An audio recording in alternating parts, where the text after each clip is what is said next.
Guys, may narinig tayo na ano, sasakyan. Baka dito ito yung sinasabing off-road. Yan o. Kami naglakad lang.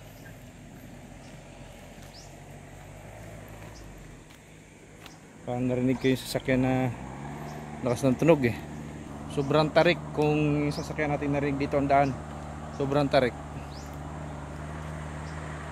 Delikado sa tao to pagka marami sakay.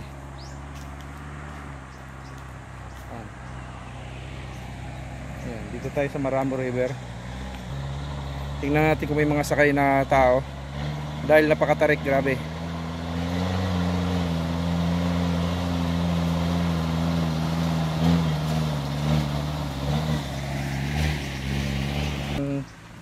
Dadanasin natin. Sumakay tayo na off-road na truck.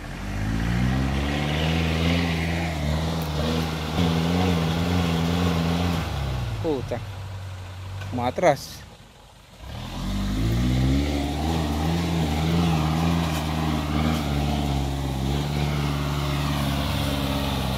Yan.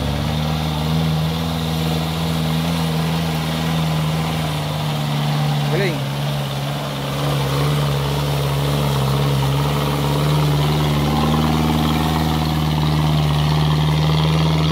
Sobrang kiat ito.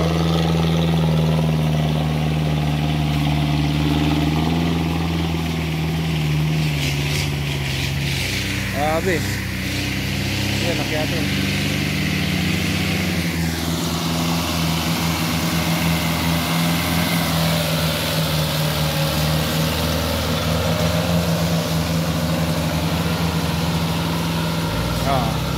Ito naman yung mga truck na yan.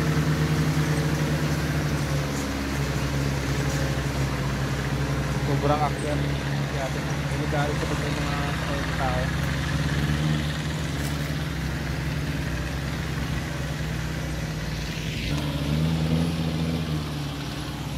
Ingat po tayo lahat. Tatlo magkasunod.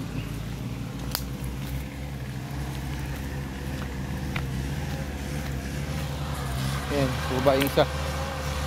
Yun yung nirerentahan natin 100 per head. Ngayon, minarapat natin dito maglakad. Ito. Sanay tayo maglakad sa bukid eh.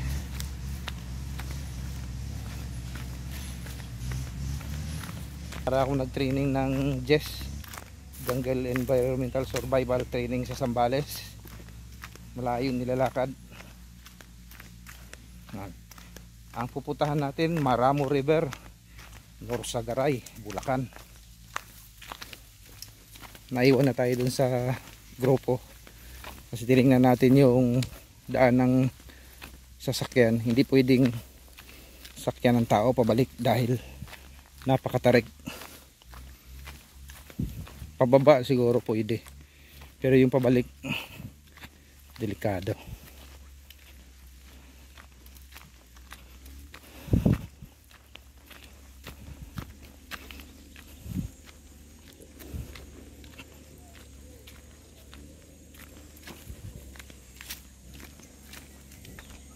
4x4 yung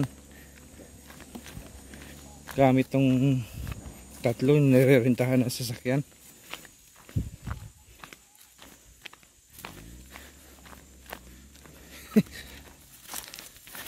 Kung di matibay yung tuhod dito, huwag ka na kayong pumunta.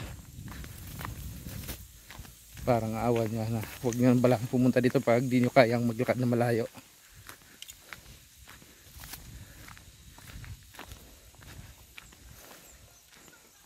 Yan. Narinig natin yung kasama natin. Kinuha ko yung bag ni Ria dito sa likod.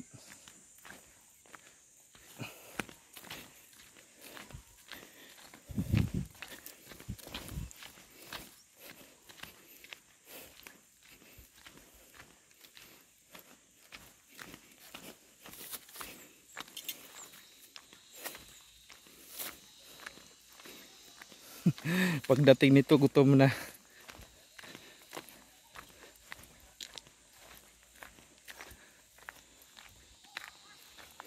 Telefair! Delikado hani pag naglakaasa kayo ng truck. Sobrang bangin. Hoy! Ang imong TL. Ni. Hoy. Murag layo nakaglakaw. Murag gikapoy na ka. Uy, dasig-dasig. Wow.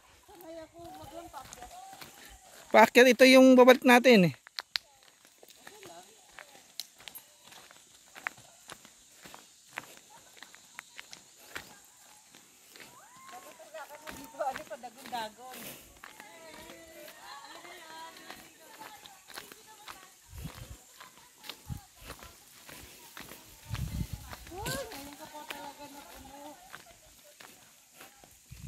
Dito, papasok ko sa iyo. Guys, nandito po Yan kami lang. ngayon sa